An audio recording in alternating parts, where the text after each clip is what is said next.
Greetings and salutations, my movie-loving friends. My name is Gilbert Ybarra, and welcome back to the Attic Review. On today's episode of Tar, I might start some fights with this one on accident because I want to talk about remakes that I believe are better than the original, starting with the Friday the 13th remake. Let me preface with this. This isn't some edgelord opinion to try to look cool or to be purposely controversial.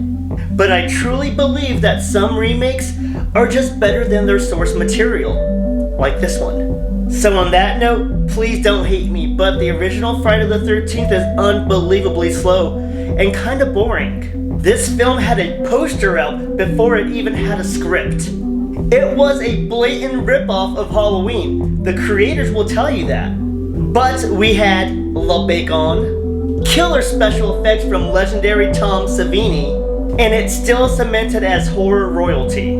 However, I've said this before, whenever I start a Friday the 13th marathon, I will always skip this one. I do not want to start with that one because it always puts me in a lull. The ending was pretty cool, I'll give it that, and the bacon meets arrow scene is required viewing for all horror fans. But it was so damn slow, and they killed a live snake.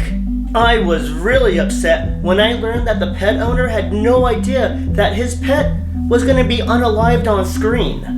And this isn't just old, bitter Gilbert talking. I remember being a kid watching TNT on a Friday night and being so amped when there was a mini marathon on. But that first hour and a half was pure torture, son. It would drain my energy, and I would just hope that they would skip to 3 or 4 so that way it would wake me up like Uma Thurman in Pulp Fiction. The remake, man? Damn, this Jason is something. He is a freak of nature. He's a freak in nature. He's just a freak. This guy is a lightning-fast hunter-gatherer. I just imagine Brock Lesnar in one of those masks. And as impressive as this Jason is, I was more impressed with the main group that was being targeted by Jason. Normally, we root for Jason to slaughter whatever morons are on his block. But these college kids aren't your typical Friday the 13th shitheads. I mean, yeah, there was Trent, but we needed a secondary villain, and he was great as a D-bag rich kid. The rest are cool though, bro. Take Chewie and Lawrence's bromance. Adorable. But that means some heartbreak as A, we have to see Chewie get super messed up by Jason in the shed. And B, Lawrence walking into his doom to go check on his homie. He a real one. All around, this one had better pace, better characters, and a better killer. Now I understand that the remake has the advantage of the audience already knowing the history and story. It can jump right to the action and focus on more character development since we already know J-Dog. I get that. It is at a disadvantage though because fans will not let it get knocked off its pedestal. It is probably an all-time favorite for some, so I understand the defensiveness. My opinion, the remake found a way to reinvent the wheel. It actually technically combined 1 and 2, but I don't want to get into that right now. This felt more like a Friday the 13th than the original 1980 version, if that makes sense. By that, I mean it felt like a beautiful collective spirit of all of them. The opening with the 20-something-year-olds hunting for weed, well, that quenched the thirst to see Jason kill actual campers.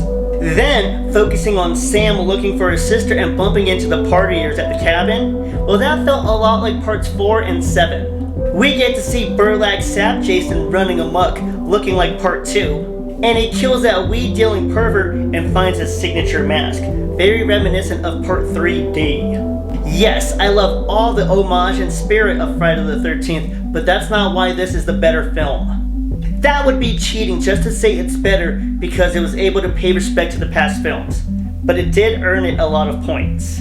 As a standalone film, if you change the name of Jason and he got a different mask, this movie would be a better, more defined rendition of what the original was aiming to do. My apologies to the hardcore fans of the original. I still have much love for this film, and without it, we wouldn't have this incredible franchise.